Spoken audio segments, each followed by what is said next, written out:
day 11 of your STAAR review, and in this video we will be discussing all about slope. So this is the foldable we will be looking at first in this video. So let's go ahead and get into this. So it says slope means the ratio of the vertical change to the horizontal change. So this is the ratio of how much it goes up to how much it goes to the side.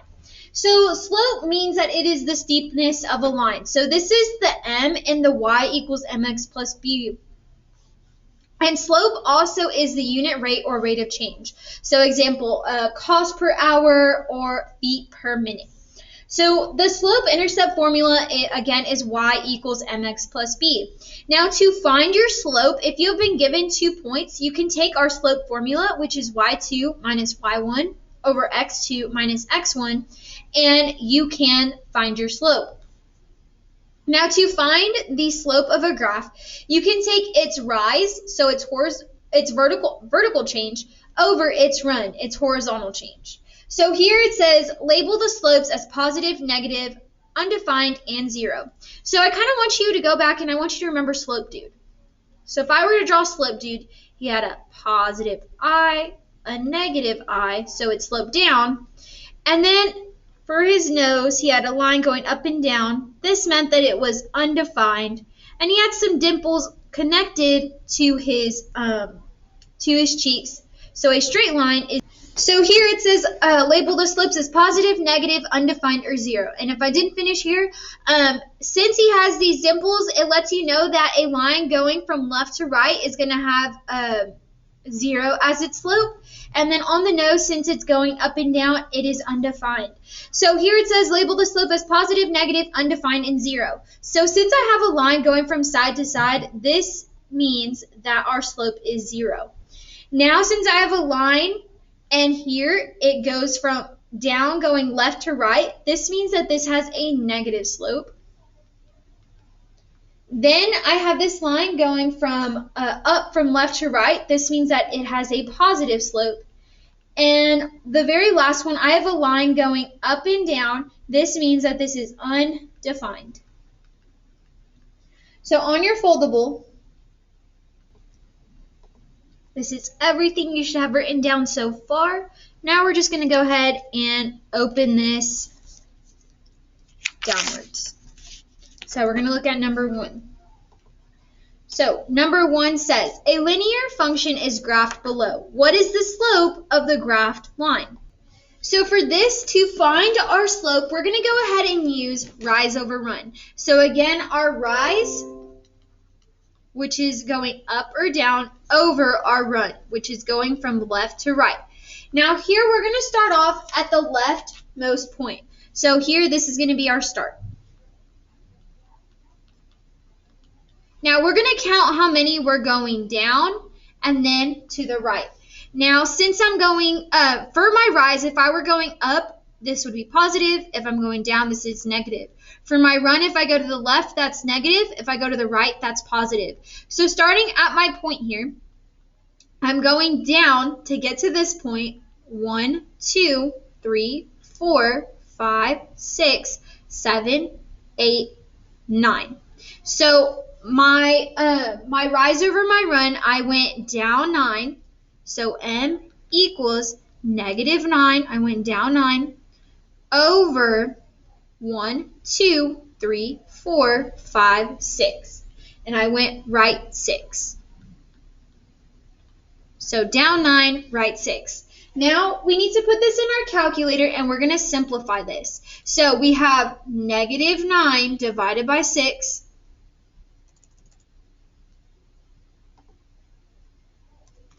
Simplifies to negative 3 over 2. So our slope is negative 3 over 2. However, we want to put this in a gradable, so we do need to convert this to a decimal. So converting negative 3 over 2 into a decimal, I'm going to press menu 2, 1, and we get negative 1.5.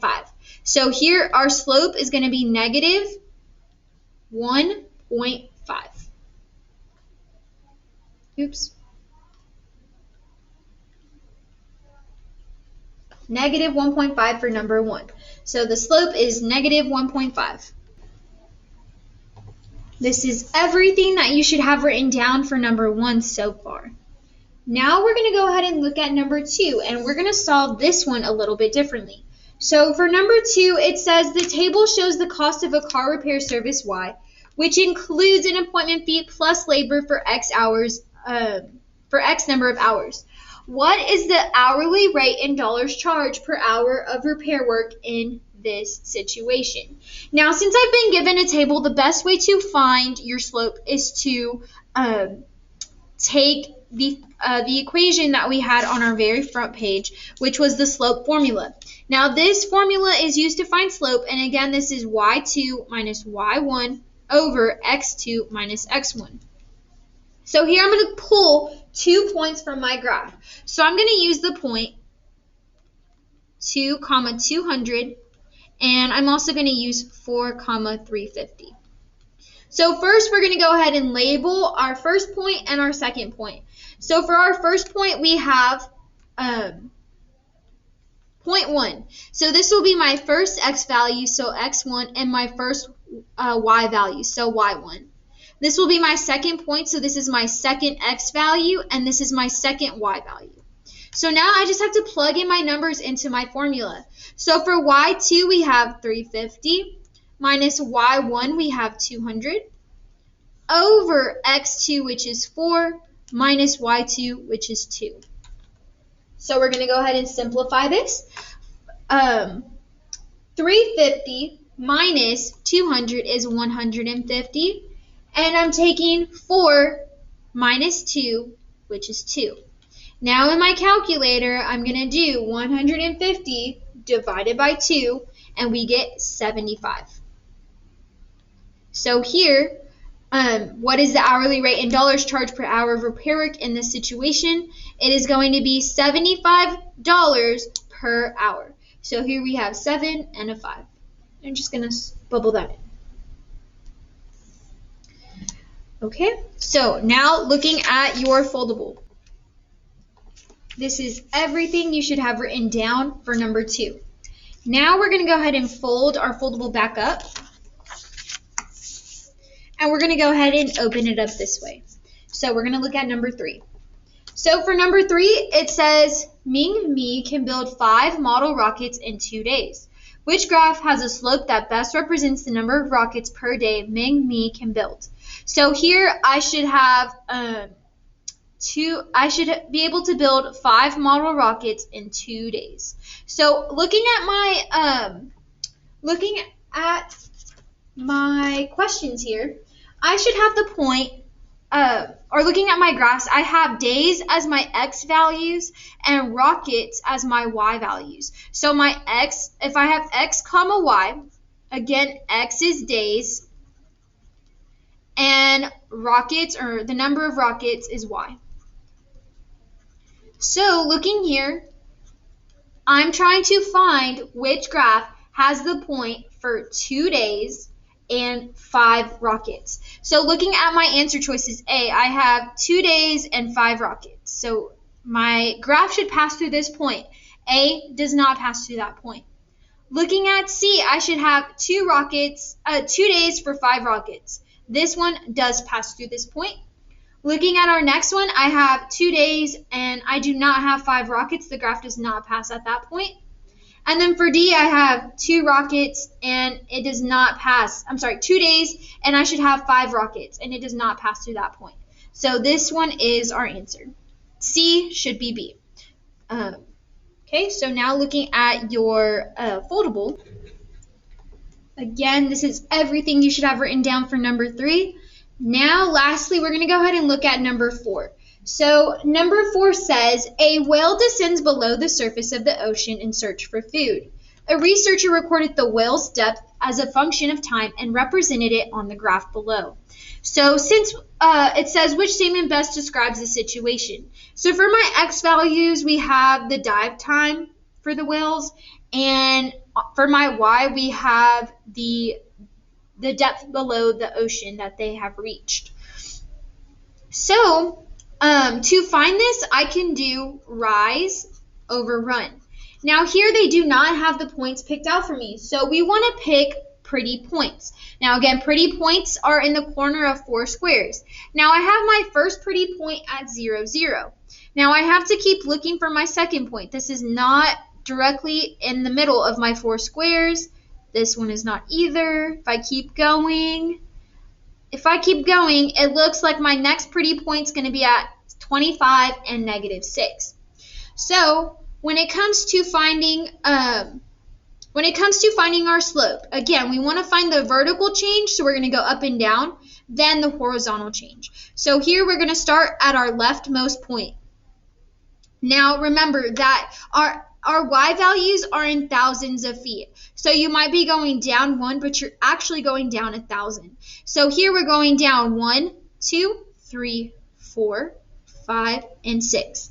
So we went down 6, but we really went down -6,000. And then we ran 1, 2, 3, 4, 5. We went 5 across, but it's also important to remember that we are going up by 5s. And I might have gone over 5, but I really went to the right 25.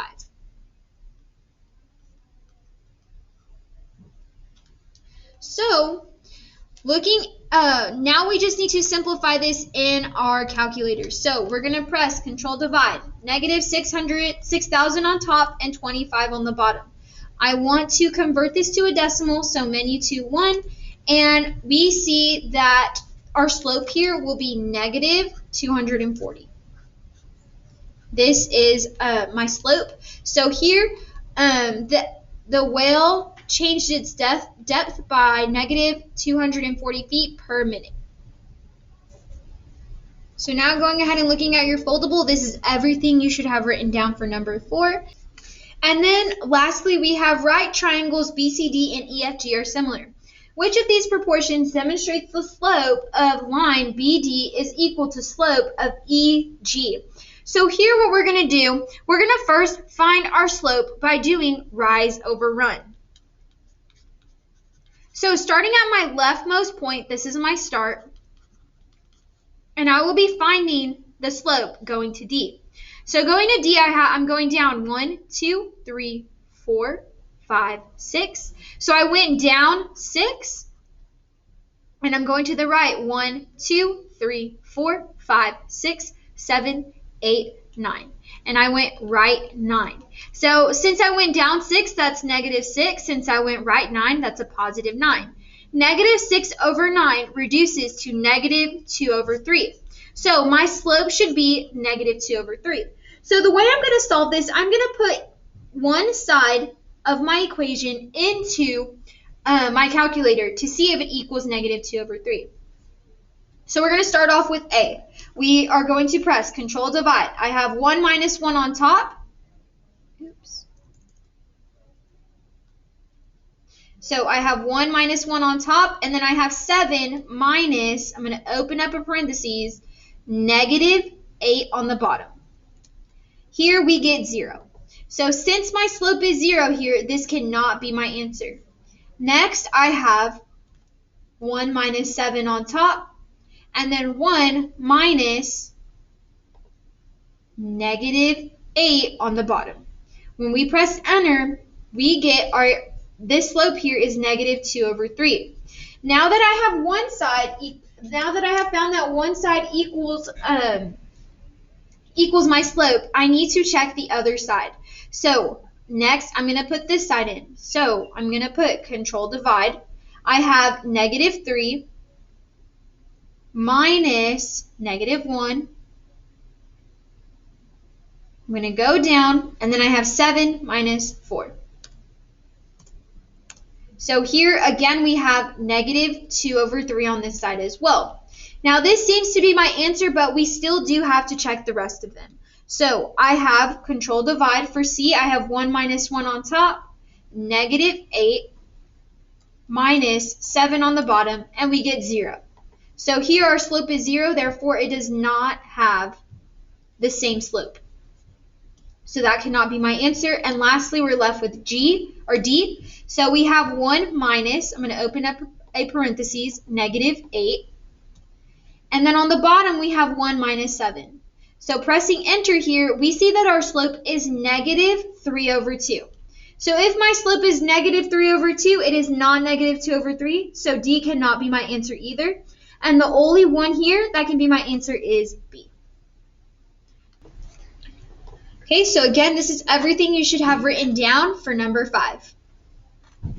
And again, that was everything that we learned about finding slopes. So you can find your slope if you are given an equation. It is the m, it's the number in front of x. If you have 2 points, you can find it by using the slope formula, or you can use rise over run on a graph. Again, that was finding slope, and just make sure you watch the video going over y equals mx plus b, and then you're ready to go and you are ready to complete your assignment for the day.